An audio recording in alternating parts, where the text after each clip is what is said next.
നമസ്തേ. കുറച്ചായി പറയണമെന്ന് കരുതുന്നു. രാഹുൽ ഗാന്ധി കുറച്ചായി എന്തൊക്കെയോ പറഞ്ഞു കൂട്ടുന്നുണ്ട്. വീടുകളിലേക്ക് വടിവാളുകളുമായി ചെന്നത് കോൺഗ്രസ് ആണ് എന്ന് രാഹുൽ മറന്നിട്ടാണ് പലതും സംസാരിക്കുന്നതെന്ന് തോന്നുന്നു. ആ കഥ രാഹുലിനെ ഞങ്ങൾ ഓർമ്മിപ്പിക്കാം. 1984 രാജ്യം ഞെട്ടിവിറച്ചു നിന്ന ആ കാലഘട്ടം ഓർമ്മിപ്പിക്കാം. 1984 സെപ്റ്റംബർ 31, നവംബർ 1, 2 തീയതികളിലായി 3 ദിവസങ്ങൾ കൊണ്ട് 5000-ത്തിലധികം സിഖുകാരെയാണ് നിങ്ങൾ കരുതിക്കൂട്ടി കൊന്നൊടുക്കിയത്. അതിൽ പകുതിയിലധികം കൊലപാതകങ്ങൾ നടന്നത് രാജ്യ തലസ്ഥാനത്ത് ഡൽഹിയിൽ തന്നെ. ഡൽഹിയിൽ മാത്രം 2700-ലധികം ആളുകൾ മരിച്ചു. സിഖ് കലാപം അങ്ങനെ ജനാധിപത്യ രാജ്യമെന്ന് ഊറ്റം കൊള്ളുന്ന ഇന്ത്യക്ക് ലോകത്തിനു മുന്നിൽ തലകുനിച്ചു നിൽക്കേണ്ടി വന്ന ഒന്നായി മാറി.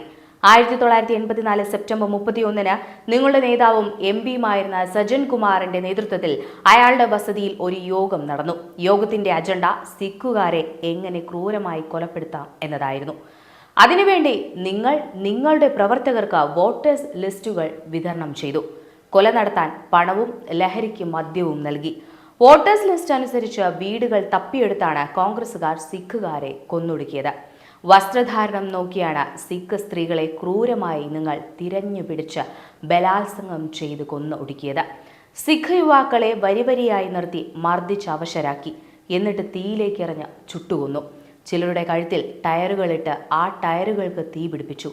അവർ മരണവെപ്രാളത്തിൽ തെരുവിലൂടെ ഓടിയപ്പോൾ അത് കണ്ട് ആർത്ത് വിളിച്ച ഒരേ ഒരു സംഘടന ഈ രാജ്യത്തുണ്ടെങ്കിൽ അത് കോൺഗ്രസ് ആണ്. സ്വതന്ത്ര ഇന്ത്യ കണ്ട ഏറ്റവും വലിയ വംശീയ കലാപത്തിന് നേർക്കാഴ്ചയായ ഒരു മാധ്യമ പ്രവർത്തകന്റെ വാക്കുകൾ ഇങ്ങനെ: വീട്ടിലേക്ക് പാഞ്ഞു കയറിയ അക്രമികൾ ആ വീട്ടിലെ പുരുഷനെ കൊന്നു. 2 ചെറിയ കുട്ടികളും അമ്മയും മാത്രമായിരുന്നു പിന്നെ ബാക്കിയുണ്ടായിരുന്നത്. അമ്മയ്ക്ക് മുന്നിൽ വെച്ച് ആ കുട്ടികളുടെ നീളമുള്ള മുടികൾ തമ്മിൽ പരസ്പരം പിടിച്ചുകെട്ടി. ദേഹമാസകലം മണ്ണെണ്ണയൊഴിച്ച ശേഷം തീ കൊളുത്തി.